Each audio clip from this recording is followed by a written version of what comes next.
Hi, and welcome to Dear Art Producer. I am your host, Heather Elder, and today is June 16th, 2022, and today we're hosting a special episode with one of our photographers, Andy Anderson. Andy is known for his unyielding curiosity and soulful imagery, and after representing him for over 20 years, we have followed his journey from Argentina to Alaska and from Iceland to Cuba and everywhere in between. His portfolio contains vast landscapes and intimate portraits, always dedicated to documenting the world as he sees it. Most recently, this took him to Nepal to photograph and interview the often overlooked Sherpa people. Delayed by COVID, Andy finally made it to Nepal in April of 2022. We're excited to have Andy on the podcast today to tell us about his time in Nepal and to learn more about the Sherpa and their vital role in mountaineering. Welcome, Andy. How are you? I'm good. How are you? Good. I can't believe I actually have you on my podcast.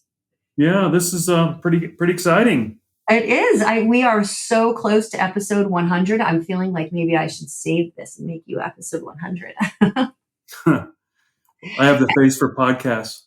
And when you have a face for podcasts. When I said we've been representing you for almost 20 years, I just can't believe that. It's crazy.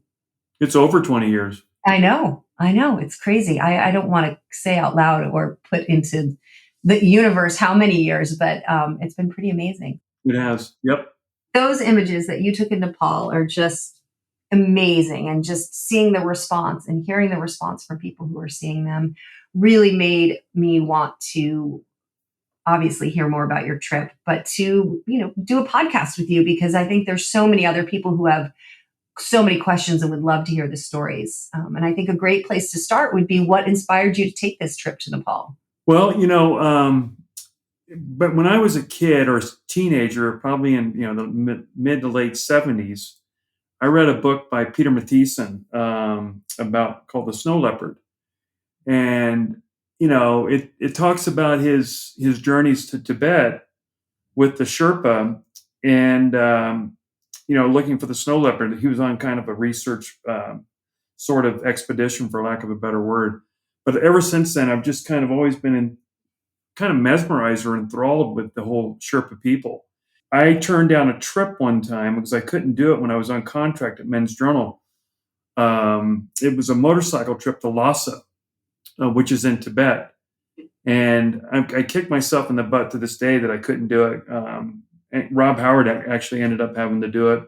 And he did an amazing job, but that would have put me right in the middle of that type of culture. So, I've always tried to get over there and do these photographs. And, I've been trying for 3 years, and finally it happened this year. There was a lot of planning involved and doing my research on my end that kind of had to be done ahead of time just to make sure that I was doing the right thing and going to the right places and seeing the right people. And I hired an outfitter, Extreme Outfitters out of with Pemba Sherpa and Panru Sherpa. They actually helped me, Extreme Climbers, sorry. And they were instrumental in helping me find these people and to do what I needed to do. So why did you choose, or how did you choose the specific village you went to? Well, the whole Kumbha Valley is known for, the Sherpas and because of the support of all the 8,000 meter peaks. But, there's for the most part, and this could change because, populations change in each village, but there's a village named Portsay. And Portsay used to have, and I don't know if it still does, used to have the largest amount of Sherpas that have summited Everest. And for some reason, they just came from this one village. And that village is about, 14,000 feet. And that's kind of where, I traveled there first and then on to Everest Base Camp and places in between. So you were kind of attracted to the idea that they quite possibly had the largest amount of Sherpas.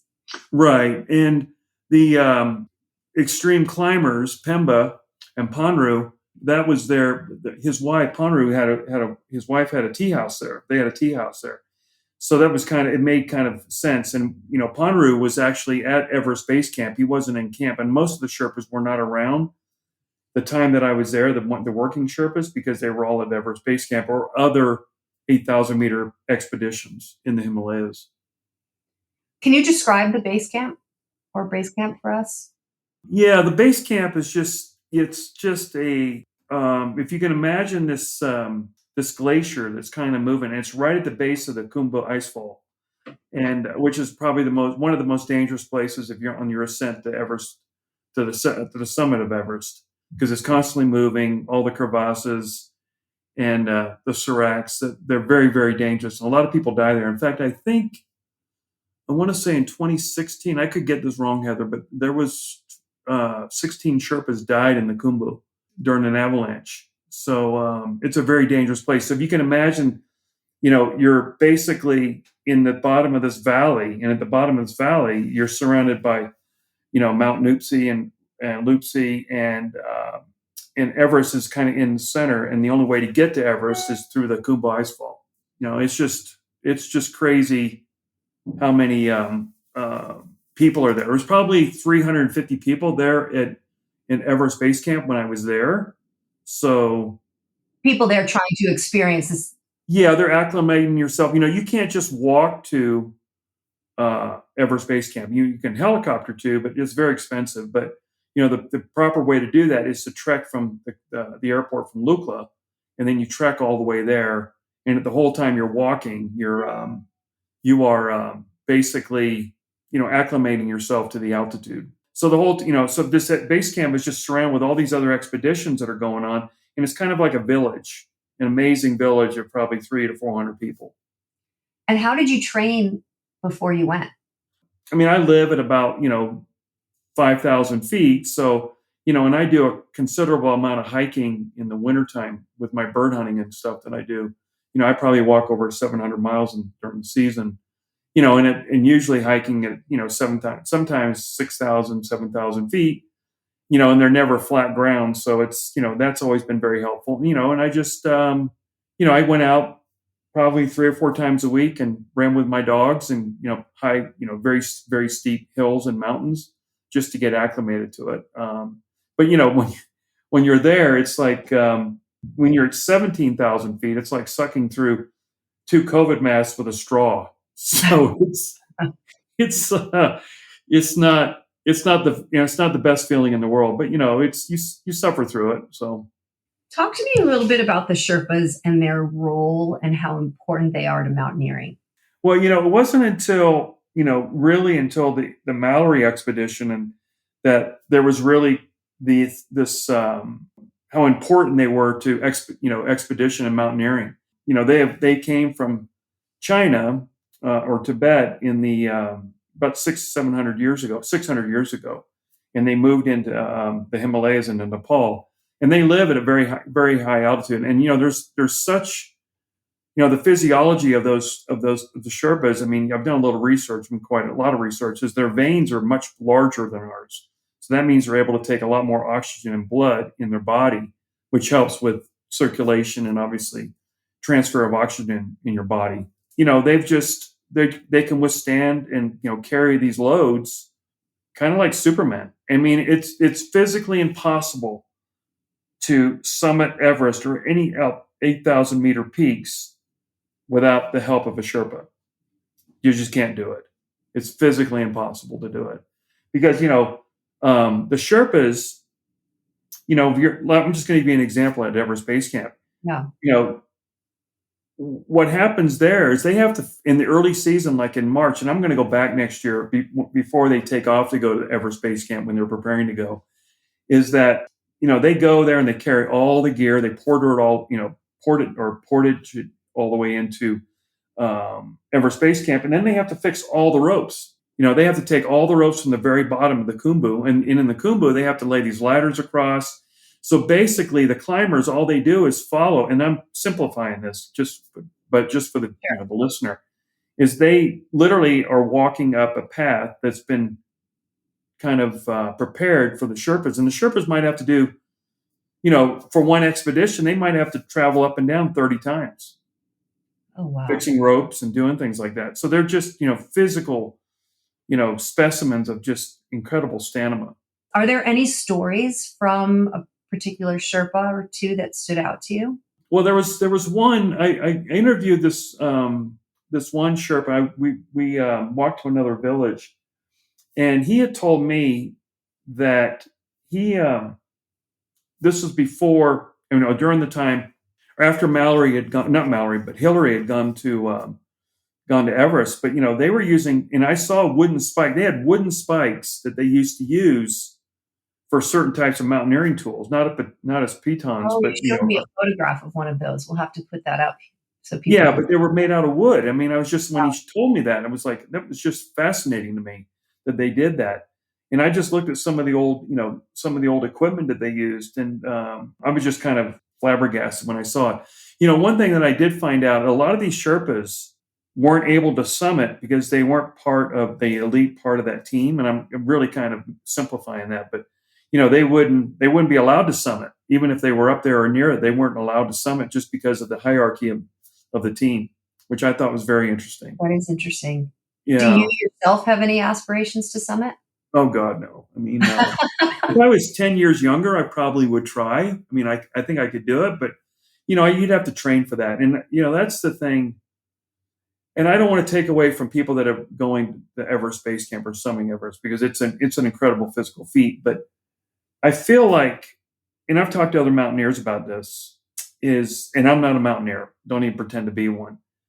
But I feel like the charm is gone. It's, for me, as being like, I love adventure and I love kind of the experience of that I feel like, and I'm probably going to get some flack for this, but I feel like it's a little bit like Disneyland. Like you're at this e-ticket ride to Disney World. Like as a kid, I used to say the e-ticket ride was the best ride in Disney World. And I feel like that's kind of the interesting part, and kind of the thrill of it is gone. If I was back in the old days with Hillary and things like that, that felt me more like an adventure. You know what I mean? Does that make sense, Heather? Yeah, unique, right? So many more people are doing it. Right. The charm and the novelty is gone, but it's still physically incredibly demanding. They say anybody over 60 is, there's a higher, I think there's a 20 or 30% higher chance of dying on Everest because of the hypoxia and the edema that you incur. So, you have to be super careful about that. So, kind of just drafting off of what you're just saying about, kind of the Disney e-ticket idea.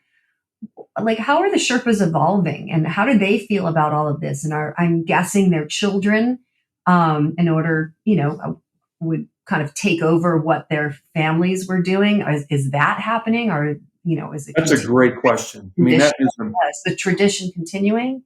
Super great question, Heather. I asked that question almost immediately when I got there. In fact, the interpreter that I had, Yenden Sherpa, he was a young gentleman. He was probably in his mid 20s. And what was so sad for me, his father was actually at Everest Base Camp, and he's a very well-known Sherpa. And he was involved in some of the rescues that they had in 2016 with some of the other, and the body recovery of some of the Sherpas and stuff. He wanted to be a helicopter pilot, but one thing he didn't want to do, his father told him, you cannot be a Sherpa. And this is happening more and more with the Sherpa culture, because they feel like it's too dangerous, for obvious reasons. But, the interesting part about that is that, and, to get back to Yen, he wasn't able to become a pilot because he was colorblind. And he didn't know that. So he was it was one of his dreams to be a helicopter pilot, and he wasn't able to do that. So now he's going to go into engineering. So, that's another story. But the interesting part about the lack of Sherpas and what's going to happen is it's going to make it much more expensive to summit Everest, because there's not going to be that many Sherpas around to actually do it. And so they'll be able to demand a higher price, which I think personally is a good idea. Well, and it's interesting because when I asked the question, in my mind, I was thinking that the children weren't going to want to follow into the parents' footsteps because they were, kind of interested in doing something else. But it sounds like the parents are probably not, or equally maybe not, as interested in having their children follow in their footsteps. It's probably the latter. It's mostly the latter, because the parents they just see the inherent danger of doing what they do. And, they don't want their children exposed to that, which I thought was kind of very interesting. Well, let's talk some about the photographs you took. Okay. I don't even know where to start, because each one of them is just absolutely stunning and stops you in your tracks. Maybe start with just deciding or explaining how you set up the portraits, and then tell us a little bit, choose your favorites and tell us the story of the people in the portraits. Well, I came there with this idea that I brought these mini strobes that I was going to set up, and Michael and I in my office, we set up, for a couple of weeks trying to figure this thing out. And I bought some new ones and we set it all up. And I literally get there and it was like, it was too cumbersome for me. And there wasn't really a place that I could do it. So I do some walking around. And this is from my editorial background. It's like, okay, I got to find a place where I can do these photographs and not do it in the middle of, bright sunlight or something like that, and using available light. So I found this stairwell that was in the tea house that I was staying. And that's where I shot these photographs. And it's funny, Heather, is that everybody's reached out to me, how did you like these? And how did you do this? And it's like, I can sit there and lie about it, but, that's not my style. But it was literally, I shot these in there was a window light in this stairwell that was literally like a Northlight studio. And that's where I shot them. Wow. So it was all available light. That was all available light. There was no strobes, nothing. It was maybe a little bounce with a disc, but that was literally it. Okay. So the girl walking up the stairs, that was shot there, obviously, right? Yep. That was shot in the tea house. Okay. And what about the portraits, like the guy with the cool glasses and the woman with the beautiful red head? Those were all shot in that stairwell, not the stairwell that little girl was in, but it was. I think I sent you a photograph of that stairwell, but I can send it to you. Wow. But it's literally at the other end of the hallway there. I mean, it looks like a backdrop. Yeah, it does, but it wasn't. I mean, I just, so many times on my editorial days when I was working at, Men's Journal, is that in all these other magazines, is that, they'd send you out and you'd have to figure out how to get the photograph, and it's kind of pulling a rabbit out of your hat. And I really love that part of photography, just kind of figuring it out on your own and getting photographs. So that to me is just all the years past experience, just being able to do that.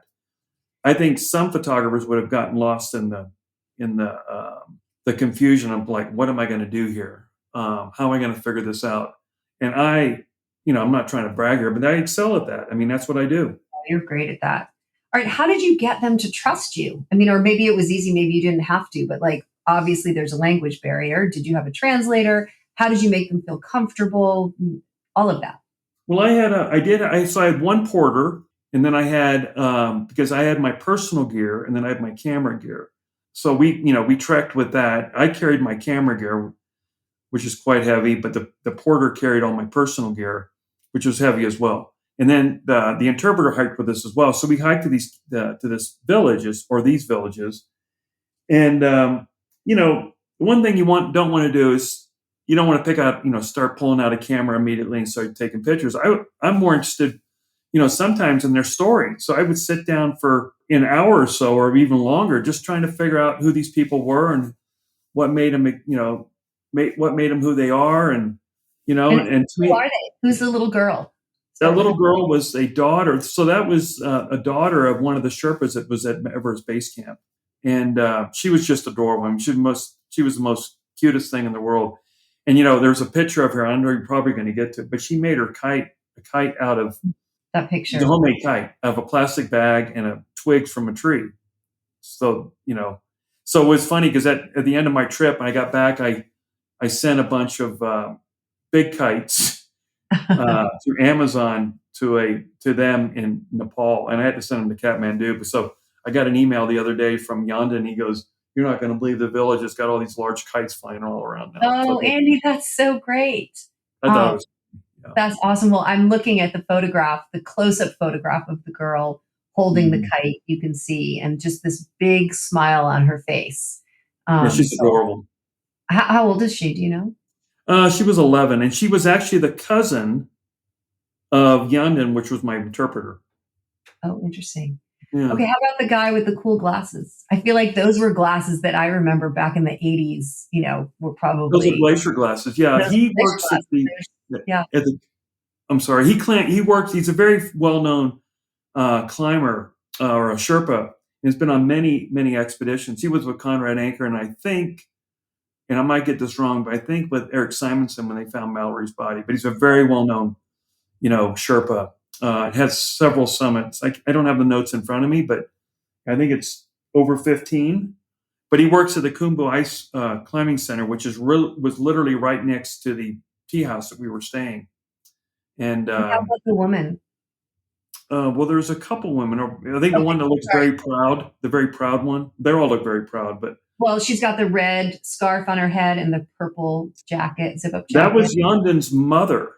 Okay. And her wow. husband and Yonden's father was at Everest Base Camp at the time we were shooting this. So that was Yonden's mother.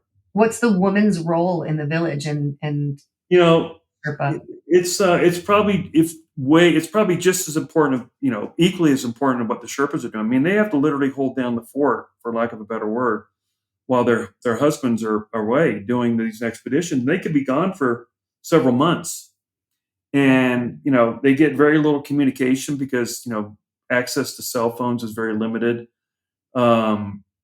So they're constantly aware of like the dangers and the challenges that the Sherpas are, and their husbands are experiencing.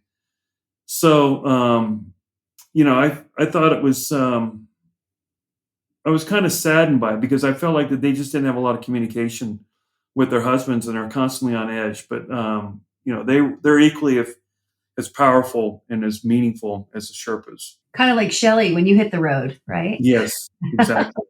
Exactly. How about this really amazing, regal-looking gentleman with the beard sitting on the fur blanket with the kind of regal red cape on? Do you know the image? He's a Buddhist monk. He was a lama that was in the nearest village. So we walked about 11 miles round trip and about 15,000 feet. So, and it was like 2,000 vertical feet. Oh my God. Because nothing's straight, nothing's flat there. Nothing is flat. It's either up and down, up and down, up and down, up and down. So you might walk, 5 miles or 6 miles, but you might have 1,000 vertical feet up and down, even though, you're not really traveling that far. So, so we walked to this village and, I wanted to meet him and take pictures of him and spend a little bit of time with him. And, he was very interesting. He had been there for many, many years, and I think he had lived, as a very kind of a remote, almost hermit style in the Himalayas before he moved to this village. And I don't remember the name of the village, but where I shot this, it was the next village up from Port Say. Andy, when I look at these images, I obviously, knowing you as well as I do, and for as long as I have, and what inspires you, it's so obvious to me why you went here and, what you captured. But when somebody who doesn't know you, let's say there's a client who's looking at your work and is considering you for a project, what is it that you want them to take away from this project? The photos are not ever about me. It's always about the subject. And I care. I care about the photograph. I care about how it's, done in the process of that. And, I guess my goal is to make the viewer care about them as much as I care about them. Right. Yeah. And that's a tall order. You don't normally always get to do that, and I think, that's the biggest thing that I think my takeaway, is I care about the photographs, and I think I want the viewer to care as much as I do. And that, that takes on many different levels of like, what does that mean? And it means different to everybody else, but there's a process. And the other thing is I love people. I mean, I could sit there and have a conversation with somebody without even taking out a camera. I could literally sit there for hours just talking to them because I'm so curious about them, Yeah, I mean, that's what I was joking about the other day on that creative call with you, because I think someone said they had met you on the workbook event or something. And I was like, well, are you guys best friends now? And you didn't even probably, look at the work, did you? And they're like, no, we didn't even talk about photography. We talked about something else. No. So, I mean, you've always been so good at that. And, it is your superpower that you get people on set, and the environment that you create on, whether it be on set or off set or wherever, like people are drawn to you and you listen. And people do become your best friend. I think your work is so soulful because people trust you, and you meet them on such a soulful level, and it's very obvious in your work. Well, thanks. I mean, I think we all need to be careful, pay attention to our humanity and how our humanity needs to be. We need to show humanity, and that takes on different meanings to different people, And I think the lack of raconteur, the conversation, I think is we're losing that in our society. Yeah. And Mhm. conversation is very important to me. You learn so much, and I I'm a listener. I'm not a talker. I mean, I love just listening, and I just recently gone down to Nevada in the Great Basin. Well, I live in the Great Basin, but I had gone down to this ranch that I've been going down to for over 30 years. I think I took Zachary. This is those other pictures that I recently shot, but I had taken Zachary and was like 10 years old, and they would literally go out on the wagon, literally live in tents, and they had these chuck wagons, and they would literally cook the food. And I'll never forget, Zachary told me, he goes, "Dad, that's the best steak I ever had in my life." And I thought it was so hilarious. But, going down and just listening to these buckaroos and listening to their stories and how they have to deal with life every day. And to me, I just love it. I Yeah. mean, I just love it. I remember when we first started representing you, you were our, and I'm doing the annoying air quotes right now, our sports photographer.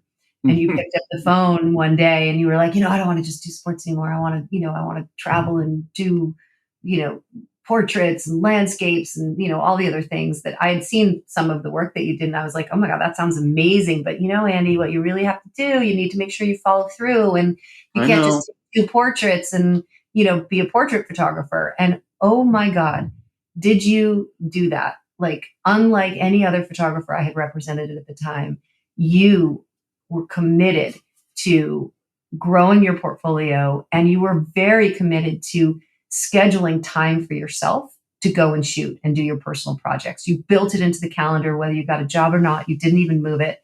It was so important to you. And, we've always said in our group that the people who are the busiest or have the most meaningful projects for themselves are the ones who shoot the most for themselves. And that work really speaks volumes to what it is that you want to shoot.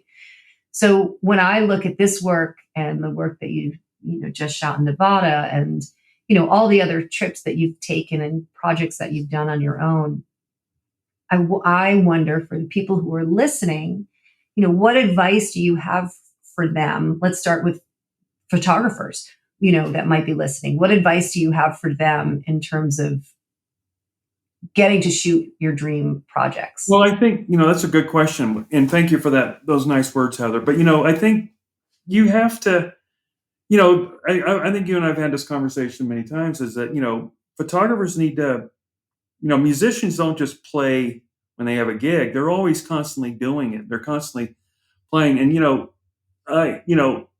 I read lots of books. I mean, I'm an avid book reader.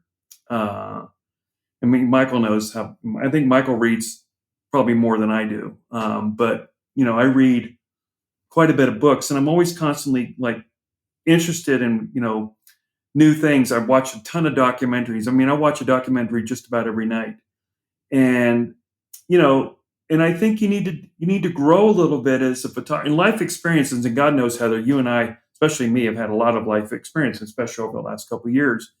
And I think that kind of molds you as a human being. And I don't think unless you've had some of those life experiences, can you really figure out who you are as a photographer. And I think once you figure out who you are as a photographer, then you need to go after that. But shooting personal projects is probably the most important ingredient for a young photographer getting into the business, even when it's going to be in it for a while. Because, I think it's, being curious is curious is the engine to your, Can I read you the quote? It's your quote, and it is literally my most favorite quote. If I was going to get a tattoo of a quote, it would be this one. I absolutely love it. Can I read it? Yeah, of course. These are your words. I believe that to be really good at photography, you have to be obsessed with it. Fueling this obsession is a lifelong love affair with curiosity. It's the engine to my creativity, and collaboration is the fuel that brings it all to life. I mean, I think that sums you up so well, Andy. Well, I think you'd have to have a big part of your body where you could put that tattoo on there, Heather. Well, I'm getting older, so I have plenty of big parts. Maybe I'll have curiosity on my shoulder or something. Yeah, photographers just need to be engaged in what they're doing instead of just copying somebody else. And I see that so much that like this guy down the road is doing this, so I'm going to do what that person's doing. And I think you're that's not fair to yourself, as a photographer. How about creatives, Andy? What Yeah. advice do you have for creatives who are, in a commercial world trying to execute off of strategies and briefs and trying to, communicate their client's vision at the same time as, allow their own creative vision to come through? What advice do you have for them? Well, I mean, I don't want to give advice to some creatives because I've worked with some really damn good ones in this, in my business. In fact, they've been the secret to my success is some of the great creatives that I've had a chance to work with. And, I'm always seeking out creatives that I haven't worked with yet. I've been talking to John Doyle, Oh my gosh, his son just won a Tony. How amazing was that? Yeah, I mean, I reach out to him. I said, John, you and I have to work on something together. And it's like, we'll find something to work on, or even just sit down and have a beer. But I would love to work with him because it just makes you a better photographer, is working with somebody that just has another completely different vision than you have.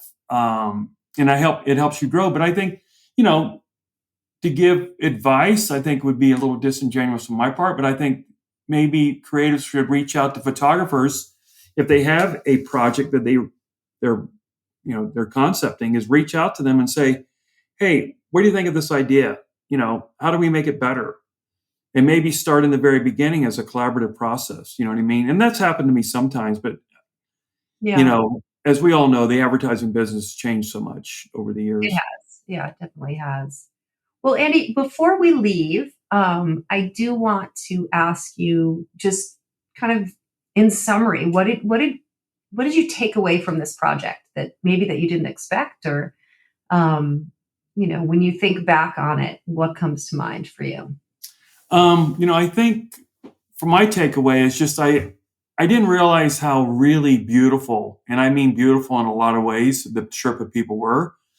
They're really so spiritual, and not in a gimmicky way. It was very kind of methodical, and there was a meaning to it. And they taught me, there are certain things that we would have to do, like walking around a stupa. A stupa was like these, for lack of a better word, they're white. There's, I think, one of the photographs. It's like a memorial or a monument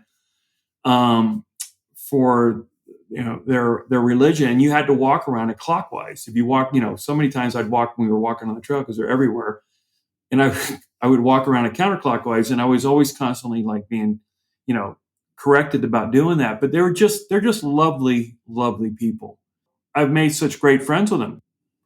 Yandan is, I'm gonna hopefully, sponsor him when he comes to, in a way, maybe just, help him with his plane ticket when he wants to come to the United States when he goes to college. He asked me quite a bit of questions about what colleges to go to and things like that. And I just, the other thing is about the mountains. You go to the Rockies and you see the Rockies, but there is just nothing I cannot describe in one word how majestic those mountains are. It's literally breathtaking. And I've been, a lot of places in the world, but that place, I mean, you're not just looking up, you cannot look up high enough to see these mountains because they're so massive. And, and I have, the other thing is I have an amazing respect for not only the Sherpas, but the mountaineers. The mountaineers, I mean, the true mountaineers are just, I understand the love affair they have, And again, I'm not a mountaineer. Don't even pretend to be one. But I do have a love affair with the outdoors. And, I can understand why they want to go do it, and lots of respect there. Well, Andy, this was amazing. I loved hearing these stories and just being able to interview you and hear the excitement and passion and be reminded of the curiosity that got you there. And I really appreciate you doing this with us today. Thank you, Heather. I appreciate it. It was fun. Absolutely. Finally, now I got you on the podcast. I can't believe it. Yeah. Well, thank you. All right. Have a good weekend. You as well, Heather.